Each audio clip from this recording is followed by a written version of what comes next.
এটা তো আসলে ঢাকা শহর, ঢাকা মহানগর এলাকায় আসলে আপনারা জানেন যে এখানে যে সম্মানিত ভোটারগণ রয়েছে তারা অত্যন্ত সম্মানিত ব্যক্তিবর্গ থাকেন। আর ধানমন্ডি এলাকাটা আরও একটা সুন্দর এলাকা, গুছানো এলাকা। সেখানে অত্যন্ত যারা সব ভোটার রয়েছে তারা অত্যন্ত সম্মানিত ব্যক্তিগণ এবং মার্জিত ব্যক্তিবর্গ।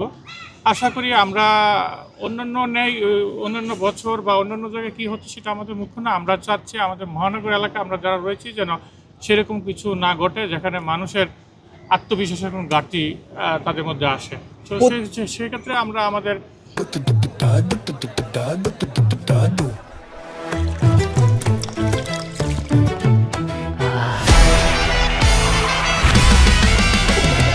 আজকে সন্ধ্যা দিবা সোনা গুনিয়া গুনিয়া রে, আজকে সন্ধ্যা দিবা সোনা গুনিয়া গুনিয়া রে, আজকে সন্ধ্যা দিবা সোনা গুনিয়া গুনিয়া রে, আজকে সন্ধ্যা দিবা সোনা গুনিয়া গুনিয়া, এই আজকে সন্ধ্যা দিবা সোনা গুনিয়া গুনিয়া।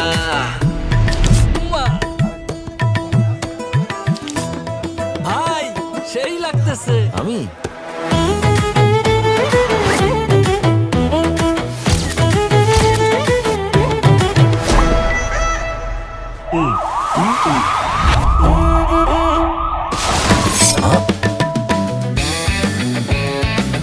অনেক তো হলো।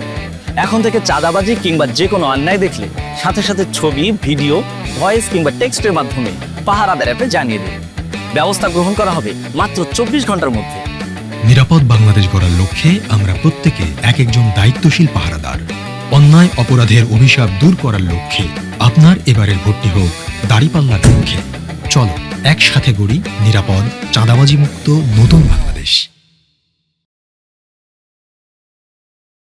যে সর্বোচ্চটুকু যে রয়েছে সরকার নির্বাচন কমিশন থেকে নির্দেশনা হচ্ছে, নির্দেশনা আলোকে প্রত্যেকটা ক্ষেত্রে আমরা প্রত্যেক ব্যক্তি প্রত্যেকটা জায়গা থেকে প্রত্যেক আইন শৃঙ্খলা বাহিনী নিয়ে আমাদের যারা রয়েছেন তারা সবাই আমরা আত্মনিয়োগ করেছি এবং আমাদের প্রত্যয় যে আমরা সুন্দর একটা নির্বাচন উপহার দেব। প্রতিটি কেন্দ্রে কি পরিমাণ আইন শৃঙ্খলা বাহিনীর সদস্যরা থাকবেন নিয়োজিত? সেখানে আপনারা জানেন যে নির্বাচনী একটি ভোট কেন্দ্রে আমাদের পুলিশ থাকবেন, আনসার থাকবেন এবং আমাদের প্রত্যেকটা ওয়ার্ডে আমাদের নির্বাহী ম্যাজিস্ট্রেট থাকবেন। পাশাপাশি আমাদের ট্র্যাকিং ফোর্স রয়েছে, আমাদের দেশপ্রেম সেনাবাহিনী, বিজিবি, র্যাব এবং অন্যান্য বাহিনী যারা রয়েছে তারা সবাই মাঠে থাকবেন। এবং আমাদের যে নির্বাচনের ছক রয়েছে সেখানে আমার মনে হচ্ছে এবারে যে আমাদের নিরাপত্তার ছকটি অত্যন্ত নিশ্চিত এবং সেখানে কোনো ঘাটতি নেই। আপনার পুরো নাম আর পরিচয়টা একটু বলবেন। আমি মোহাম্মদ মামুন খন্দকার। আমি নির্বাহী ম্যাজিস্ট্রেট হিসেবে ঢাকা 10 আসনের 15 নম্বর ওয়ার্ডে আমি নিয়োজিত আছি।